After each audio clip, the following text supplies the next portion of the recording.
Berapa persen cut loss terbesar yang pernah Anda lakukan? Berapa persen? Ya, saya akan sharing tentang cerita saya ya. Jadi ini untuk fase pembelajaran aja. Here we go. Di tahun 2014 kalau nggak salah, 14-15 saya pernah beli satu saham. Waktu itu saya masih baru banget ya. Sahamnya namanya, kode sahamnya Taksi. Itu kalau saya baca ternyata itu perusahaan taksi ekspres. Waduh, saya waktu itu nggak ngerti ya, nggak sampai belajar itu secara lengkap, intinya gitu. Kita cuma sepintas saja lihat, oh saham itu lagi dipom-pom, naik turun.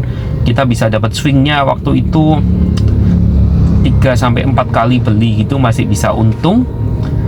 Ternyata berikutnya nyantol dan ternyata disuspensi, gak bisa dijual bertahun-tahun ya. Saya sampai gemes lihat itu di portfolio saya. Waktu itu saya beli harganya Rp140 per lembar saham. Baru saya eksekusi sekitar 3 bulan yang lalu kalau nggak salah ya. Harganya cuma jadi Rp7. Meskipun rugi, saya tetap cut loss karena buat saya gak ada gunanya menyimpan koleksi-koleksi seperti itu ya. Selama bisa cut loss aja. Kecuali sahamnya memang benar-benar disuspensi dan tidak bisa diapa-apakan. Nah itu susah ya, lain cerita. Cuman ini adalah pengalaman saya.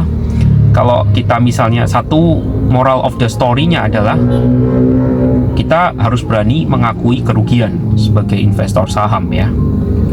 Yang kedua, selalu siap untuk rugi ketika Anda memikirkan dan mulai terjun ke dunia investasi saham, karena dunia investasi saham itu naik turunnya lumayan volatile ya, lumayan banyak naik turunnya ya. Yang ketiga yang bisa kita pelajari adalah selalu gunakan uang dingin dalam investasi saham. Dalam artian, uang yang Anda gunakan di investasi saham pastikan tidak mengganggu kehidupan Anda sehari-hari. Jangan sampai Anda investasi saham, Anda pakai uang pinjol atau gestun kartu kredit. Bahaya banget. Yang keempat yang bisa dipelajari, dan ini yang sangat penting, adalah selalu lakukan riset dalam setiap saham yang Anda pilih. Karena di situ akan menentukan Anda bisa untung atau rugi di dalam investasi saham ya.